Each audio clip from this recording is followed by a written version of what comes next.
So hello students, कैसे हैं आप सब लोग। आई नो आपके पेपर बस आने ही वाले हैं। 17 तारीख में अब दिन नहीं बचे, लेकिन हम क्विकली सभी के सभी सब्जेक्ट को कंप्लीट करेंगे यहाँ पर। सो अभी हम सिविक्स की बारी चल रही है और वन शॉट में हम सारे चैप्टर्स को उड़ा देंगे। ठीक है, सो पहला हमने पावर शेयरिंग कर लिया है, उसको एक बार आप देख लीजिएगा। और दूसरा चैप्टर यहाँ पे है फेडरलिज्म, पावर शेयरिंग से ही रिलेटेड है। तो चलिए फेडरलिज्म को सबसे पहले इसका चैप्टर का मतलब समझते हैं। देखो बेटा, अगर आपको चैप्टर का मतलब समझ में आ गया ना, मतलब जो चैप्टर का नाम है आपने उसके मीनिंग को डिकोड कर लिया, इसका मतलब ये है कि आप अब चैप्टर में घुस जाएंगे। तो यहाँ एक ही शब्द है, वो क्या है? फेडरलिज्म। भाई अपन किसकी चर्चा कर रहे हैं, किसकी बात कर रहे हैं? फेडरलिज्म की यहाँ बात कर रहे हैं। फेडरलिज्म का मतलब है कि जो पावर है ना गवर्नमेंट की, वो किसी एक लेवल पर ना रहे, पावर का क्या हो, डिवीजन हो जाए। मतलब कि अगर आप इंडिया की बात करते हैं तो इंडिया में आपको पता है कि पूरी इंडिया के लिए भाई लॉ, कानून कौन बनाता है? तो पूरी इंडिया के लिए जो कानून है वो सेंटर गवर्नमेंट बनाती है। सेंटर गवर्नमेंट में भाई कौन बैठता है? जैसे आप अगर एक ही एग्जाम्पल ले लो, पीएम मोदी, ठीक है, और कई सारे आपके और भी नेता हैं, एमपी बैठते हैं,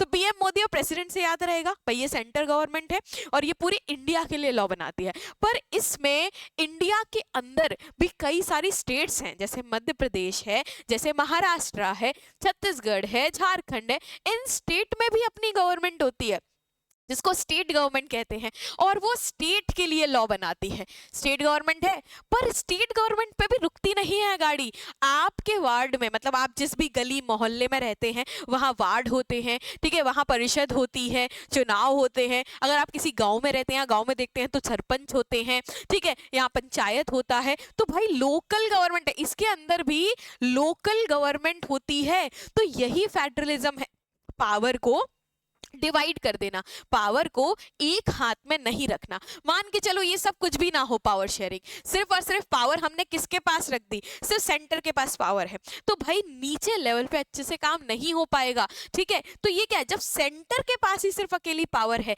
तो भाई पावर एक ही लेवल पर है, इसको सेंट्रलाइजेशन ऑफ पावर कहते हैं, मतलब एक ही के पास पावर। लेकिन फेडरलिज्म का मतलब क्या होता है? फेडरलिज्म का मतलब होता है बेटा decentralisation of power. Decentralisation, decenter, centralise मतलब सेंटर, सिर्फ एक ही के पास पावर। डिसेंट्रलाइज मतलब हमने सेंटर को हटा दिया, हमने सेंटर से नीचे नीचे नीचे नीचे पावर को यहां पर डिवाइड कर दिया, बहुत सारे लेवल्स पे पावर को बांटना, जिससे कि अब देखो इस चैप्टर का एसेंस यही खत्म हो जाता है। What is federalism? फेडरलिज्म का मतलब है दो या दो से ज्यादा लेवल पे गवर्नमेंट की पावर को बांट देना। क्यों भैया बांटना है गवर्नमेंट की पावर को? अगर क्वेश्चन आ जाए कि व्हाई फेडरलिज्म इज इंपॉर्टेंट, तो पावर शेयरिंग में पढ़ के आए हो कि भाई बेल्जियम और श्रीलंका का केस देखा? श्रीलंका में अगर पावर शेयर नहीं किया तो सिविल वॉर हो गई, है ना भाई, इतनी बड़ी सिविल वॉर हो गई, इतने सारे लोग मरे, तमिल्स ने और सिन्हालास ने भाई क्या करिया, यहाँ वॉर में आ गए। वैसे ही बेल्जियम का केस लो, तो बेल्जियम में जब उनको लगा डिस्प्यूट हो रही है तो उन्होंने पावर को शेयर कर दिया, तो डिस्प्यूट नहीं हुए। तो पावर शेयरिंग से, फेडरलिज्म से क्या होगा? फेडरलिज्म से किसी भी देश में डिस्प्यूट नहीं होंगे। इसका मतलब क्या है?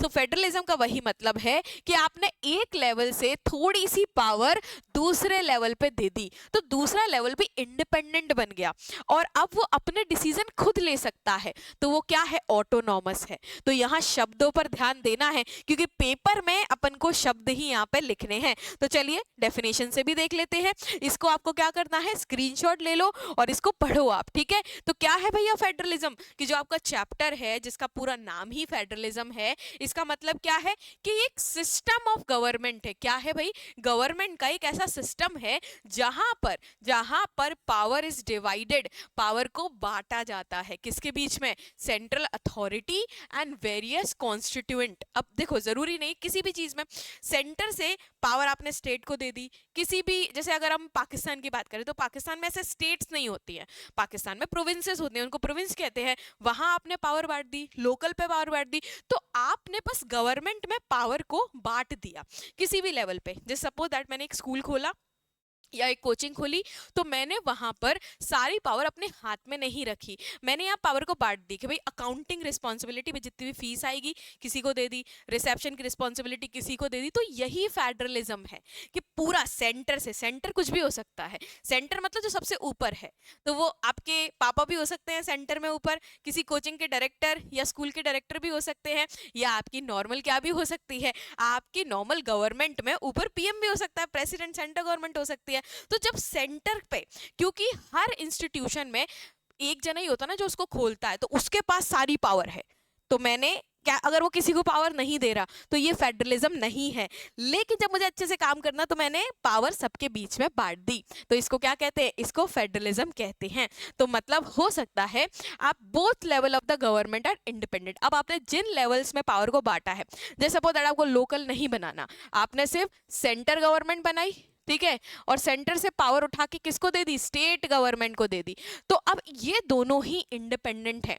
स्टेट में सीएम होता है, तो सीएम पीएम से पूछ के थोड़ा ना काम करता है, अपने स्टेट में जो काम करना है कर, तो ये इंडिपेंडेंट है और ऑटोनॉमस है, मतलब कि जो फंक्शन करना है उसके ऊपर उसको कोई रेस्ट्रिक्शन नहीं होगा, वो कर सकता है। तो फेडरलिज्म का मतलब समझ में आया। What is federalism? फेडरलिज्म का मतलब होता है जब ये गवर्नमेंट का सिस्टम है, तो it is a system of government where we divide the power. कैसे डिवाइड करते हैं? सेंटर से, क्योंकि सारी पावर एक ही के हाथ में होती है, सेंटर से मैंने पावर को बांट दिया डिफरेंट डिफरेंट ऑर्गन्स में। तो ये क्या होती है, ये फेडरलिज्म का कोर है।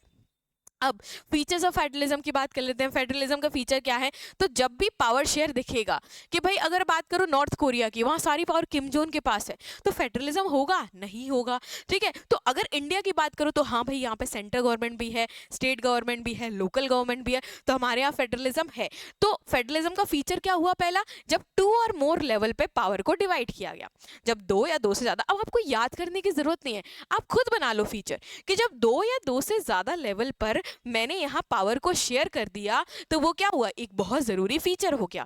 और पावर शेयरिंग ज्यादा से ज्यादा डेमोक्रेसी में ही होती है। सेकंड फीचर जरूरी नहीं है बुक उठा के याद करो, ऐसे ही याद कर लो। सेकंड फीचर क्या, कि भाई पावर शेयरिंग वही दिखेगी जहां डेमोक्रेसी होगी, जहां लोगों की सरकार होगी। नॉर्मली आपको पावर शेयरिंग यहाँ पर नहीं दिखेगी। पावर शेयरिंग से यहाँ पर जो लेवल्स हैं वहां पे क्या आती है, इंडिपेंडेंस आ जाती है। पावर शेयरिंग से डिफरेंट डिफरेंट अपन क्या कर देते हैं, सब्जेक्ट्स में बांट देते हैं यहाँ पर। सो क्या है भाई इसका की आइडिया क्या है? अगर पावर शेयरिंग का की आइडिया है कि पावर किसी एक हैंड में नहीं रहेगी, वन गवर्नमेंट के पास पावर नहीं रहेगी, पावर को आपको शेयर करना पड़ेगा। और ये शेयर क्यों करना है आपको? क्योंकि देखो जब किसी एक के पास पावर आ जाती है ना, तो वो बहुत ज्यादा एटीट्यूड में आ जाता है। अगर भाई क्लास के मॉनिटर के पास पूरी की पूरी पावर है, उसका एटीट्यूड अलग ही स्वैग चल रहा है, मतलब वो किसी और को गिन ही नहीं रहा, स्वैग ही पार है भैया उसका।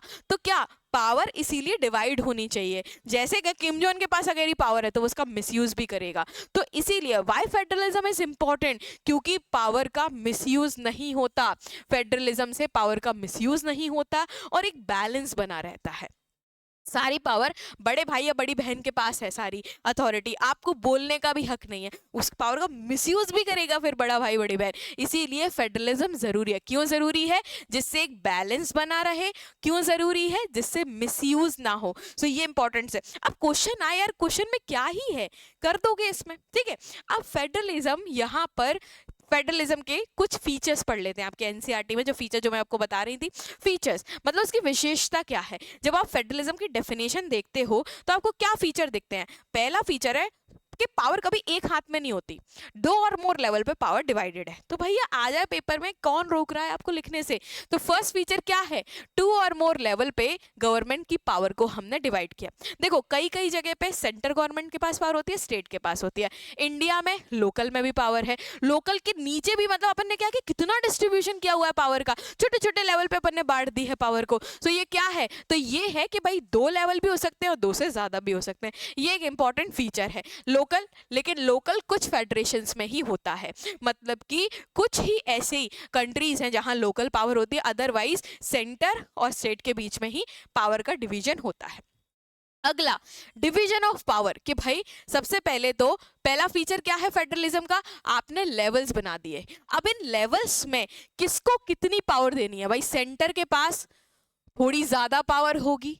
स्टेट लेवल बनाया, इसके पास थोड़ी कम पावर होगी। किसके पास कितनी पावर होगी, कौन कैसे काम करेगा। अब देखो जैसे है कि अब एक स्कूल खुला, ठीक है, अब यार स्कूल का एग्जाम्पल छोड़ दो, बहुत ज्यादा हो गया। चलो, तुम्हारा भाई है, तुम्हारी बहन है, ठीक है, छोटा भाई छोटी बहन बड़ा भाई है। अब पावर अगर डिवाइड करिए, भैया यहाँ पे पेरेंट्स चल रहे हैं फेडरलिज्म के थ्रू कि भाई फेडरलिज्म अपनाएंगे, पावर को डिवाइड कर देंगे, कुछ पावर तुम्हारी, तो काम भी तो बांटेंगे ना उस पावर के साथ कि भाई अगर कोई बाहर जाने की रिस्पॉन्सिबिलिटी हुई तो वो बड़े भाई की है, और अगर यहाँ पर कोई घर का ही काम हुआ तो भाई यहाँ पे छोटे भाई की रिस्पॉन्सिबिलिटी है। तो ये क्या हुआ कि पहले तो पावर को डिवाइड की, बड़े भाई छोटे भाई, दो लेवल में पावर को डिवाइड किया, और इन दो लेवल में पावर डिवाइड करने के बाद इन लेवल्स पे बता दिए सब्जेक्ट, डिसाइड कर दिया, एक लिस्ट दे दी, तुम्हारे ये रोल है, तुम्हारे ये रोल है। तो पावर को डिवीजन कैसे किया जाता है, पावर डिवाइड करके। जैसे सेंटर को एक लिस्ट समा दी, सेंटर की लिस्ट अलग हो गई, स्टेट को एक लिस्ट दे दी, और एक ऐसी लिस्ट जो दोनों करेंगे। जैसे कि अगर अब बात करो तो अगर कोई मेहमान आया तो दोनों देख सकते हैं, छोटा भाई भी देख सकता है और बड़ा भाई भी देख सकता है। तो सबसे पहला फीचर फेडरलिज्म का क्या है, लेवल्स में पावर को डिवाइड कर दो। दूसरा फीचर क्या है, इनको इनकी पावर दे दो, इनको इनकी लिस्ट बता दो, इनको इनकी लिस्ट बता दो। सिंपल, इजी पीजी, है ना। इनको इनका बता दिया, इनको इनका बता दिया। अब तीसरा, पावर तभी डिवाइड हो सकती है जब लिखित में हो। बोल दिया आज मम्मी ने कि नहीं मैं तो तुमको आईफोन दिलाऊंगी, बाद में मम्मी मुकर गई अपनी बात से कि मैंने कब कहा, मैंने तो ऐसे ही कह दिया था।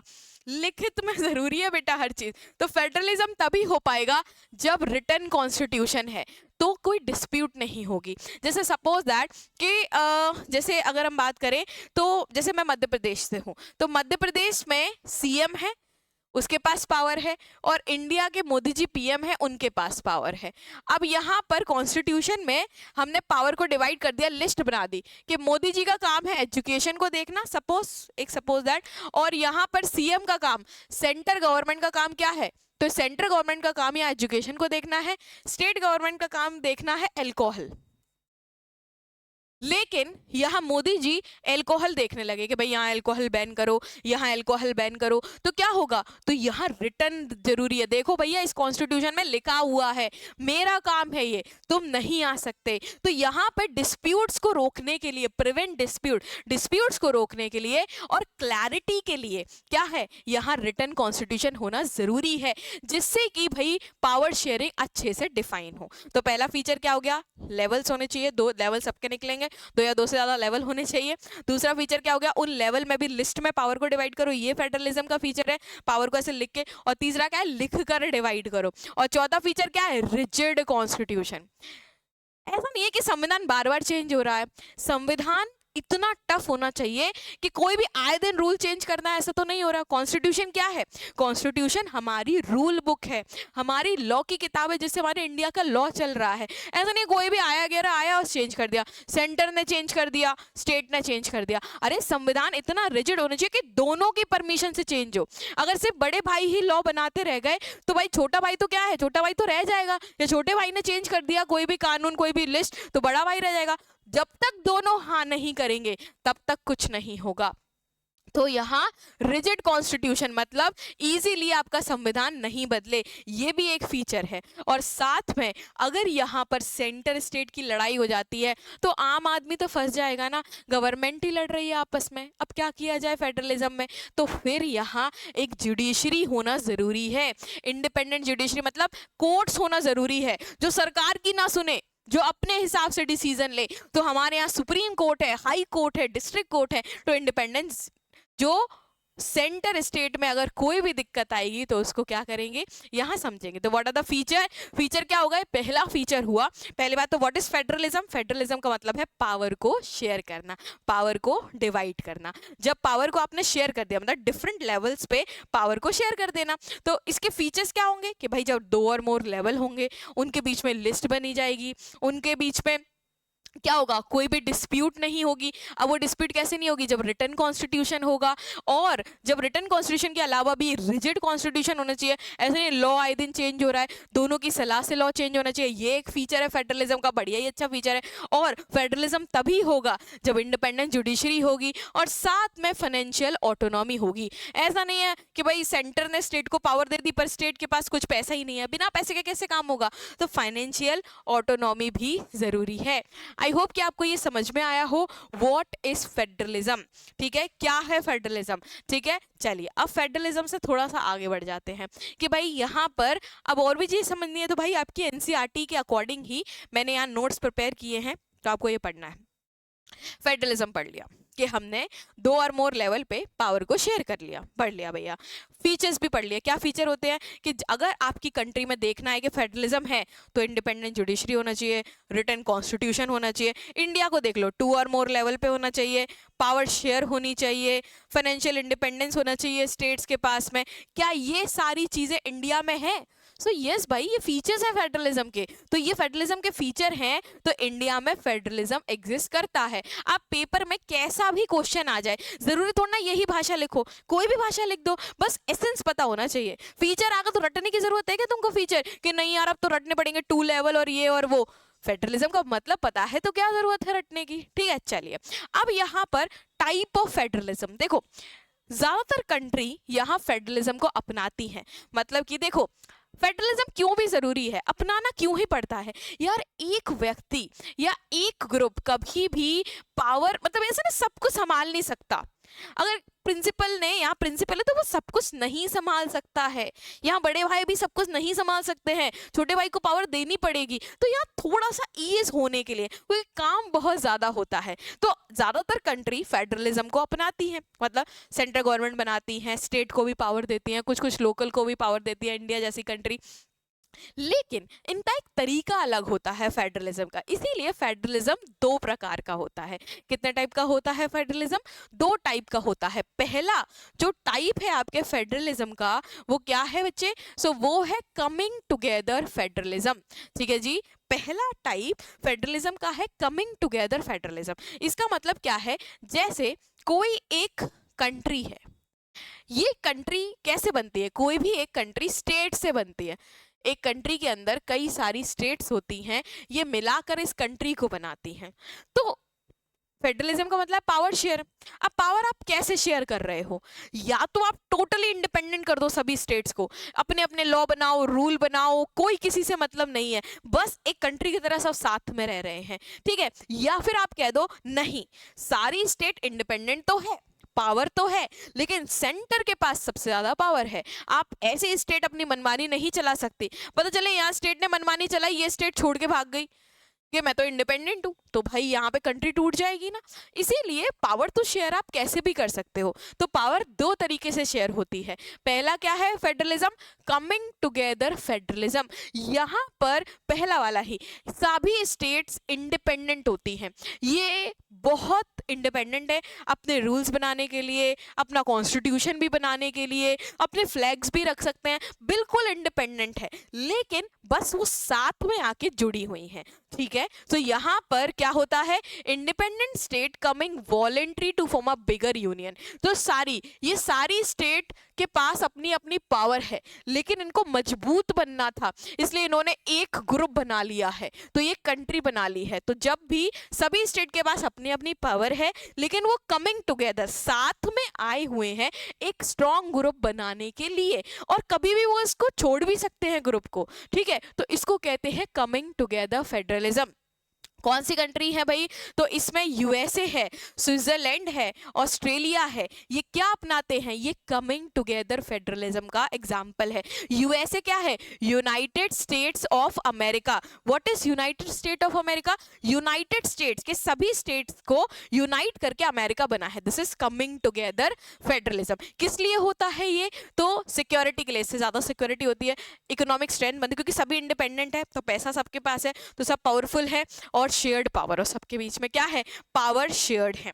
इसके फीचर्स क्या होते हैं? तो यहां सभी स्टेट के पास इक्वल पावर है। देखो, इंडिया में स्टेट इंडिपेंडेंट है, सीएम है सबके, गवर्नमेंट है सबकी, पर सबके पास इतनी पावर नहीं है कि इंडिया को छोड़ के चले जाओ, ये सेंटर से ज्यादा पावर है। सेंटर के पास ज्यादा पावर है यहाँ पर, तो ये कमिंग टुगेदर फेडरलिज्म का एग्जाम्पल नहीं है। और union government is comparatively weaker, मतलब यहाँ सेंटर गवर्नमेंट जो होती है, यूनियन गवर्नमेंट सेंट्रल गवर्नमेंट एक ही बात है, वो थोड़ी वीक होती है। मतलब यहाँ पर ये सभी इतनी इंडिपेंडेंट, देखो अगर यहाँ पर सभी लोग बहुत ज्यादा इंडिपेंडेंट हैं, सारे टीचर्स के पास अपना छूट है, जो करना है सो करो, कौन सुनेगा प्रिंसिपल की बात? नहीं सुनेगा ना। इसलिए जो सेंटर है वो वीक है यहाँ पे, स्टेट के पास ज्यादा ऑटोनॉमी है, ज्यादा पावर है। So what is, there are two kind of federalism. First is coming together federalism, जहां ऑल द इंडिपेंडेंट स्टेट्स, मतलब सारी की सारी स्टेट जिनके पास अपनी खुद की पावर है, वो बस साथ में इसलिए जुड़ी है जिससे एक ऑर्गेनाइजेशन बड़ी बना ले।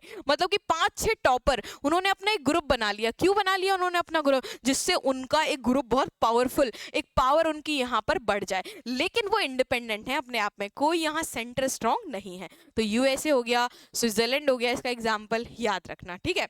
अगला है आपका होल्डिंग टुगेदर, मतलब सभी स्टेट को या होल्ड करके रखा हुआ है, सबने अपना हाथ बिल्कुल होल्ड। कमिंग टुगेदर सब अपने विल से साथ में आए हैं, छोड़ भी सकते हैं। होल्डिंग टुगेदर सबने अपना एक साथ पकड़ के रखा हुआ है, मतलब कि एक large country divide power between centre and state government to maintain unity.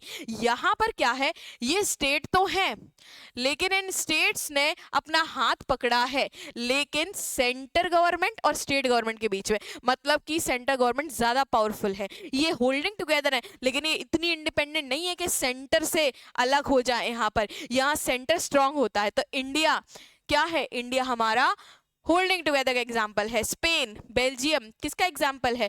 Holding together का एग्जाम्पल है। और सेंटर इज स्ट्रॉन्गर, यहाँ सेंटर क्या है बेटा, बहुत ज्यादा स्ट्रॉन्ग है। Even state have different level of power, और स्टेट्स में क्या है, डिफरेंट डिफरेंट पावर भी है। जैसे पहले जम्मू कश्मीर के पास ज्यादा पावर थी 2019 में, ठीक है। जम्मू कश्मीर क्या हो गया भाई, अब उससे उसकी पावर्स छीन ली गई और उसको यूटीज बना दिया गया। लेकिन पहले जम्मू कश्मीर के पास ज्यादा पावर थी, नॉर्थ ईस्टर्न स्टेट्स के पास ज्यादा पावर है। तो किसी स्टेट के पास ज्यादा पावर भी हो सकती है, किसी के पास कम भी हो सकती है, लेकिन ये यूनिटी को तोड़ नहीं सकते हैं। सेंटर इनको होल्ड करके रखता है साथ में, इसलिए होल्डिंग टुगेदर।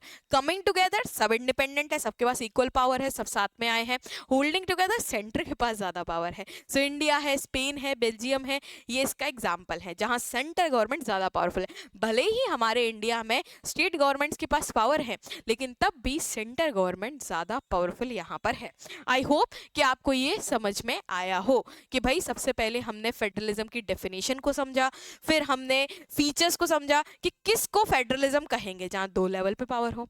पावर क्या हो, पावर यहाँ पे सबके लिस्ट अलग अलग हो, डिवीजन हो, रिटन कॉन्स्टिट्यूशन हो, इंडिपेंडेंट जुडिशरी हो, ठीक है, फाइनेंशियल ऑटोनॉमी हो, तो हम क्या बोलेंगे, तो ये क्या है, तो एक तरीके से ये फेडरलिज्म के फीचर्स हैं। अब फेडरलिज्म कितने तरीके का होता है? 2 तरीके का होता है। कुछ कंट्री कमिंग टुगेदर की जैसी है, मतलब कि सारी इंडिपेंडेंट स्टेट साथ में आई है। कुछ होल्डिंग टुगेदर है, जहां पे सेंटर गवर्नमेंट के पास ज्यादा पावर है। तो इंडिया क्या है, इंडिया होल्डिंग टुगेदर है। सो अब क्योंकि इंडिया भी एक फेडरल कंट्री है, इंडिया में भी फेडरलिज्म है, तो भाई इंडिया को भी थोड़ा समझ लेते हैं कि इंडिया में फेडरलिज्म कैसा है। तो वैसे भी आपको भी समझ में तो आ गया कि इंडिया में होल्डिंग टुगेदर फेडरलिज्म है।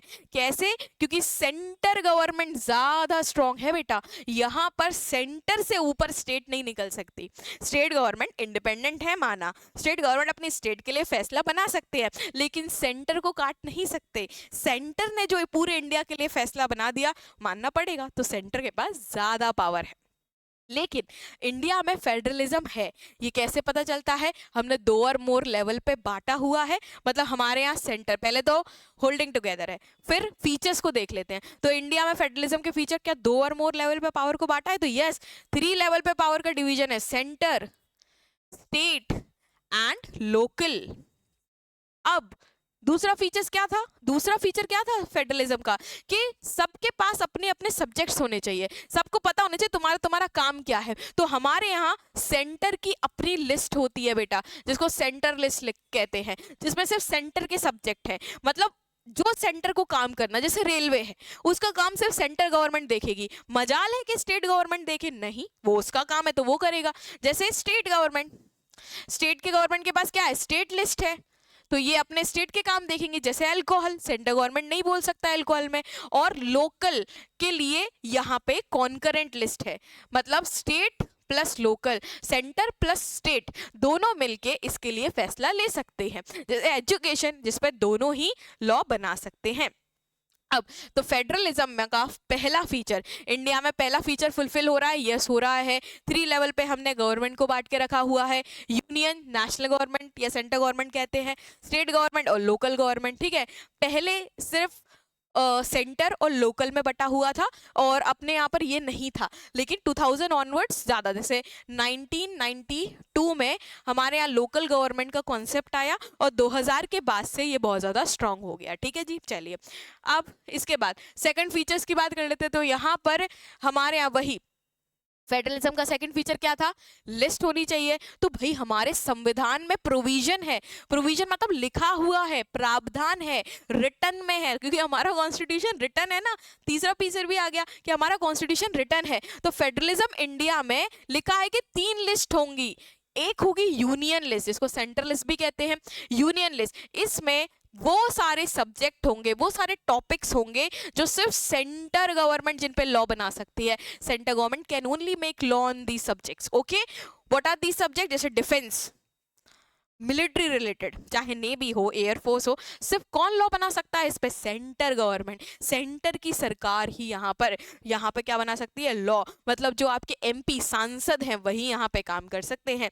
बैंकिंग, आरबीआई रेगुलेट करता है। आरबीआई क्या है? सबसे ऊपरी बैंक है, सबसे बड़ा बैंक है इंडिया का, तो सेंटर के पास ही है ये सारी बात, सेंटर गवर्नमेंट ही देखा। फॉरेन अफेयर मतलब एक हमारी इंडिया के बाकी कंट्रीज के साथ रिलेशन, मध्य प्रदेश की सरकार नहीं देख सकती, महाराष्ट्र की सरकार नहीं देख सकती, सेंटर गवर्नमेंट, प्रेसिडेंट ही देखेंगे, पीएम ही देखेंगे, हमारे फॉरेन मिनिस्टर ही देखेंगे। करेंसी, पैसे छापने का काम, हर स्टेट ऐसे तो फिर अपनी करेंसी छापने लगे, अपने नोट छापने लगे, लेकिन नहीं, सिर्फ सेंटर गवर्नमेंट का काम है इसको देखने का। रेलवे, सेंटर गवर्नमेंट का काम है, क्यों? जिससे इन मैटर्स में यूनिटी बनी रहे। देखो अगर ये सेंटर के हाथ में नहीं होगा ना, तो सब अपने अपने नोट छापेंगे, सब अपना अपना डिफेंस देखेंगे, बैंकिंग का स्ट्रक्चर एक जैसा नहीं होगा, तो यूनिटी नहीं होगी। तो for the unity it is very much important. समझ में आ रहा है ना? फीचर्स को कनेक्ट करते हुए जाओ, ठीक है, याद हो जाएगा आपको बहुत इजीली। वैसे ही स्टेट लिस्ट है जिसपे सेंटर नहीं बोल सकती, सेंटर स्ट्रांग है माना, लेकिन जो स्टेट लिस्ट के सब्जेक्ट है, भले ही बड़ा भाई बहुत मजबूत है, लेकिन जो छोटे भाई को मम्मी ने काम दिया है उसमें बड़ा भाई कुछ नहीं बोल सकता है। तो यहाँ पर स्टेट लिस्ट भी है जहाँ पे स्टेट गवर्नमेंट का ही रोल है, वही लॉ बनाएगी। और उसके भी तो कुछ यार ईमान धर्म है, तो क्या है? पुलिस, हर मध्य प्रदेश पुलिस अलग होती है, छत्तीसगढ़ पुलिस अलग होती है, राजस्थान पुलिस अलग होती है, तो पुलिस पे किसका कंट्रोल है? स्टेट गवर्नमेंट का। एग्रीकल्चर, भाई हर जगह पे एग्रीकल्चर के जो भी किसानों के लिए नियम होंगे वो सब स्टेट गवर्नमेंट अपने अपने स्टेट के हिसाब से करेंगी। हेल्थ, अपने यहाँ हेल्थ फैसिलिटी कितने हॉस्पिटल बनाने हैं, कैसे बनाने हैं, सब। और लोकल गवर्नमेंट को देखना, हर स्टेट में बहुत सारे क्या होते हैं, बहुत सारे यहाँ पर विलेजेस होते हैं जहाँ पे पंचायत होती है, टाउन्स होते हैं, म्यूनसिपैलिटी होती है, म्यूनसिपल कॉर्पोरेशन होती है। इन सब को देखने का काम किसका है? इन सब को देखने का काम स्टेट गवर्नमेंट का है, जिससे लोगों को इंटरेस्ट बना रहे और पब्लिक ऑर्डर मेंटेन हो। सब कुछ आपका सेंटर नहीं यहाँ पर होल्ड कर सकते बेटा, ठीक है? सब कुछ सेंटर होल्ड।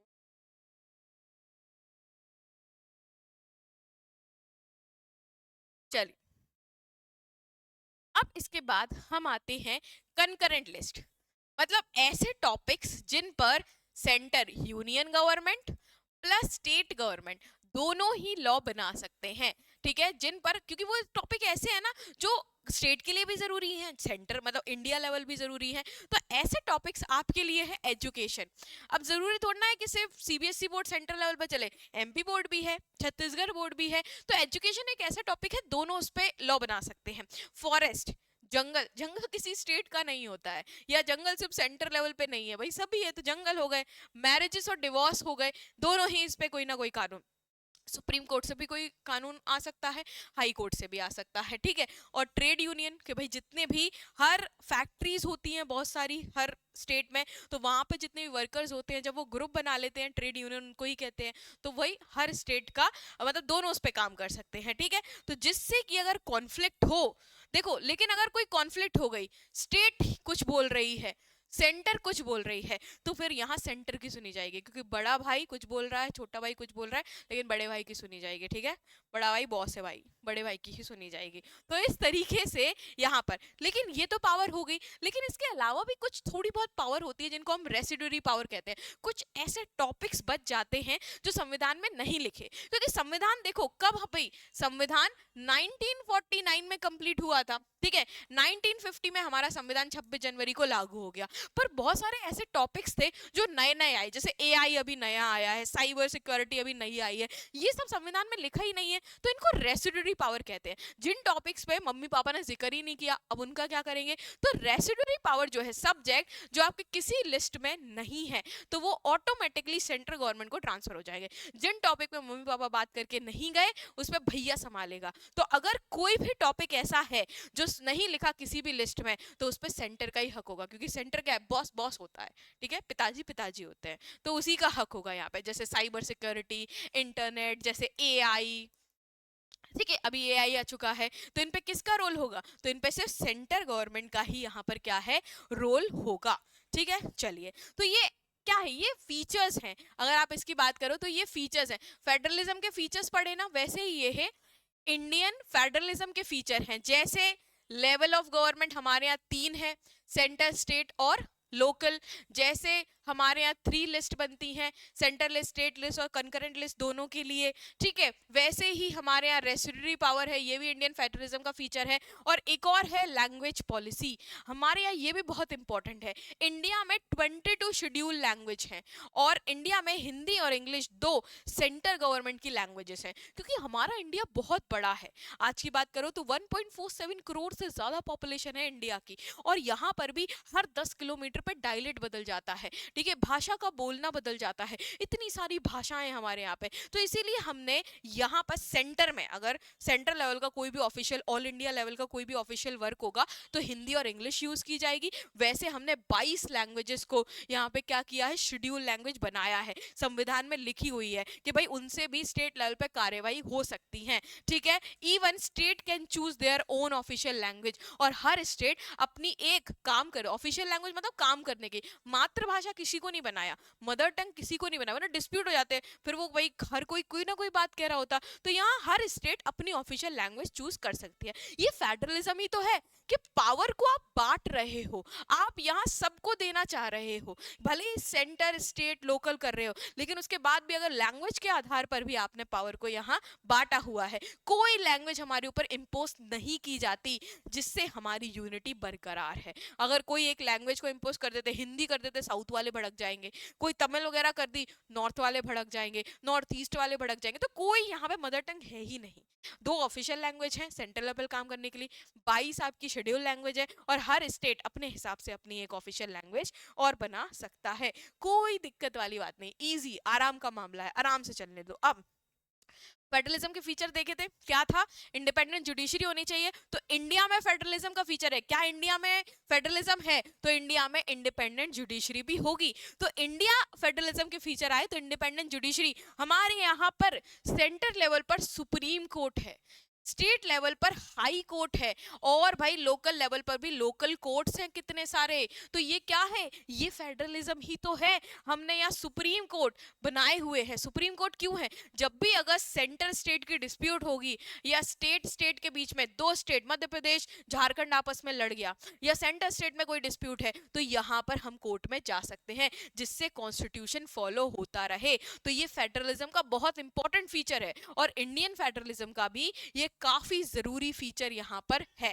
तो क्या एक क्वेश्चन इससे बनता है, क्या इंडिया में फेडरलिज्म प्रैक्टिस हो रहा है, ठीक है, like how Indian federalism worked in practice. तो पहली बात तो है कि क्या हो रहा है, तो आंसर है यस, क्योंकि जितने फीचर्स हैं सब कुछ आ रहे हैं। स्टेट के पास भी क्या होता है, जैसे अगर आप को, तो मैम वहां पे फेडरलिज्म का फीचर क्या था कि ऑटोनॉमस, कि स्टेट के पास फाइनेंशियल ऑटोनॉमी होनी चाहिए, उनके पास अपना पैसा अपना पूरा। तो भाई हर स्टेट में क्या होता है, स्टेट फाइनेंस कमीशन होता है, स्टेट फाइनेंस कमीशन होता है। सेंटर के पास अपना फाइनेंस कमीशन है, स्टेट के पास अपनी ऑर्गेनाइजेशन है, अपना फाइनेंस कमीशन है, जो भाई स्टेट पे जितना भी आपका खर्चा है, स्टेट की इनकम है, सारा टैक्स वगैरह है, सब कुछ देखता है। तो भाई स्टेट लेवल पे यहाँ पर क्या है, ये भी। तो मतलब जितने फीचर्स हैं वो इंडिया फेडरलिज्म में आते हैं। ठीक है जी, चलिए इसके अलावा अब ये प्रैक्टिस में कैसे है, कैसे आपको पता चलता है कि डे टू डे लाइफ में फेडरलिज्म इंडिया में है। तो कैसे है भैया डे टू डे लाइफ में इंडिया में फेडरलिज्म, अगर इनिशियल पीरियड की बात करें, शुरुआत जब हम 1947 में बेटा आजाद हुए थे, उस समय सेंटर गवर्नमेंट बहुत ज्यादा स्ट्रांग थी, ज्यादा से ज्यादा पावर सिर्फ सेंटर गवर्नमेंट के पास ही थी, लेकिन जिसकी वजह से पार्टीज के बीच में, स्टेट के बीच में बहुत ज्यादा डिस्प्यूट भी होती थी। लेकिन अगर हम आफ्टर 1990 की बात करें, तो देखो याद ऐसे रखना कि इंडिया में क्या फेडरलिज्म है, तो 1947 से 1990 तक सेंटर गवर्नमेंट ज्यादा स्ट्रांग थी, मतलब फेडरलिज्म उतना नहीं था प्रैक्टिस में, लेकिन हमने लिखा हुआ था कॉन्स्टिट्यूशन में, लेकिन प्रैक्टिकली नहीं था। लेकिन 1990 के बाद हमारे यहाँ फेडरलिज्म स्ट्रांग हो गया, क्योंकि 1990 के बाद पहले क्या था, सिर्फ कांग्रेस थी, फिर गठबंधन की सरकार बनना शुरू हो गई, दो और दो से ज्यादा पार्टी यहाँ पर क्या है, सरकार बनाने लगी। तो भाई हर पार्टी के पास पावर आने लगी, तो फेडरलिज्म बढ़ने लगा कि कोई सिंगल पार्टी, क्योंकि देखो आपको सरकार में आना है, तो अगर सपोज दैट 500 सीट है, तो 500 में से एटलीस्ट 251 सीट तो जीतनी पड़ेंगी। लेकिन 1990 के बाद अगर हम बात करें, कोई भी पार्टी ऐसी नहीं थी तो ये मेजोरिटी ला पाए, इसलिए कोई पार्टी 100 वोट ला रही है, कोई 50 वोट ला रही है, कोई 1 वोट ला रही है, तो ये सब मिलकर अपनी सरकार बना लेते थे। तो कोई सिंगल पार्टी जब जीत नहीं पाती थी, तो इसीलिए नेशनल लेवल पर तो रीजनल पार्टी, देखो पार्टीज दो तरीके की होती है, मैं पॉलिटिकल पार्टी वाले चैप्टर में आपको समझाऊंगी कि सेंटर की पार्टी अलग होती है और स्टेट लेवल पे पार्टी अलग होती है। तो ये सारी पार्टी आपस में भिड़ने लगी, तो स्टेट्स के पास भी ज्यादा पावर आ गई, और इसी पावर की वजह से यहाँ पे क्या है, फेडरलिज्म और ज्यादा प्रैक्टिस में आ गया। और इसके अलावा अगर हम बात करें, तो 1992 में बेटा यहाँ पर क्या आया, 73rd कॉन्स्टिट्यूशनल अमेंडमेंट आया, और 1993 में 74th कॉन्स्टिट्यूशनल अमेंडमेंट आया, जिसके थ्रू विलेज पंचायत बनाया गया, मतलब लोकल लेवल को भी पावर मिली। ये याद रखना, 1992 और 1993 में 73rd एंड 74th कॉन्स्टिट्यूशन में कुछ बदलाव किए गए। कॉन्स्टिट्यूशन अमेंडमेंट क्या होते हैं, देखो संविधान हमारी लॉ की किताब है, अब ये तो बन चुकी है, लेकिन टाइम के हिसाब से उसमें बदलाव करने होते हैं। तो पहले से सेंटर और स्टेट लेवल पे ही गवर्नमेंट होती थी, लेकिन यहाँ पर 1992 और 3 में हमने विलेज पंचायत को एस्टेब्लिश किया, और हमने यहाँ पर क्या किया, टाउन्स में भी अर्बन गवर्नमेंट को, म्यूनिसिपैलिटी को, ठीक है, यहाँ पर क्या किया, एस्टेब्लिश किया, ठीक है, म्यूनिसिपल कॉर्पोरेशन को, जिससे फेडरलिज्म और स्ट्रेंथन हुआ। इसीलिए यहाँ पर प्रैक्टिकली फेडरलिज्म फिर आपका यहाँ पर आया। ठीक है, अब एक और टॉपिक है डिसेंट्रलाइजेशन। जब याद करो, जब शुरुआत हुई थी हमारे चैप्टर की, तभी हमने इसको पढ़ लिया था, व्हाट इज डिसेंट्रलाइजेशन।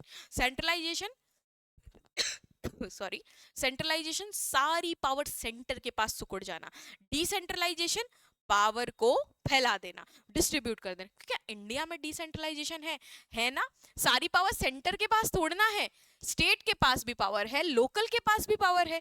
तो व्हाट इज डिसेंट्रलाइजेशन, मतलब power is taken from centre, कुछ पावर सेंटर से ले ली। अब इंडिया में 2 लेवल था, तो थोड़ी सी स्टेट से भी पावर ले ली, और किसको पावर दे दी, लोकल गवर्नमेंट को पावर दे दी। पहले सेंट्रलाइज पूरा था, सेंटर के पास पावर थी, चलो हम फेडरलिज्म को अपनाते थे, तो हमने सेंटर के पास स्टेट को पावर दे दी, लेकिन इससे भी हमने और डिसेंट्रलाइज कर दिया, मतलब लोकल को भी पावर दे दी। तो लोकल को पावर कैसे दी, 73rd एंड 74th अमेंडमेंट के थ्रू। हमने 73rd के थ्रू विलेज पंचायत को बनाया, हर विलेज में एक एक पंचायत होगी, और 74th के थ्रू हमने अर्बन गवर्नमेंट बनाई, अर्बन लोकल गवर्नमेंट, मतलब कि यहाँ पर म्यूनिसिपैलिटी होगी, म्यूनिसिपल कॉर्पोरेशन होगी, नगर पंचायत होगी, लोकल गवर्नमेंट को यहाँ बनाया। ठीक है जी। इस तरीके से डिसेंट्रलाइजेशन किया, मतलब हमने पावर को थोड़ी सेंटर से लेकर, स्टेट से लेकर किस में बांट दिया, लोकल में हमने पावर को बांट दिया। अब क्यों डिसेंट्रलाइजेशन जरूरी है, काफी बड़ा मुद्दा है। क्यों?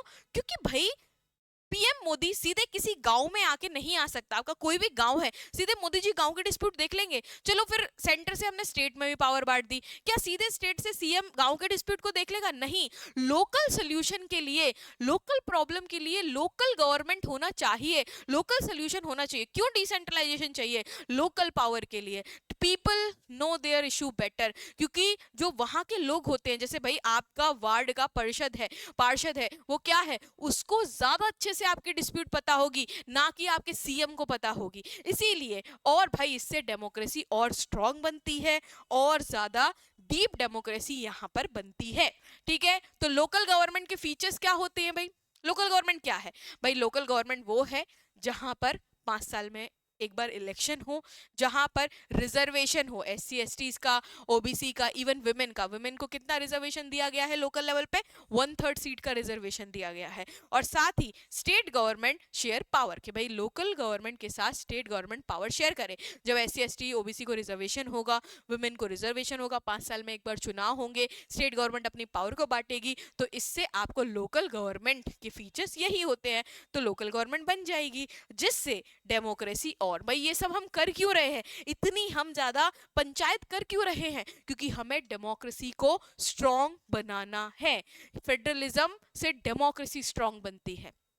ठीक है, सो ये था आपका चैप्टर। आई होप कि आपको समझ में आया हो। ठीक है, चलिए, थैंक यू सो मच। और आपको कोई भी डाउट हो आप कमेंट सेक्शन में पूछ सकते हैं। लाइक कीजिए, अपने दोस्तों के साथ शेयर कीजिए, एंड सब्सक्राइब कीजिए।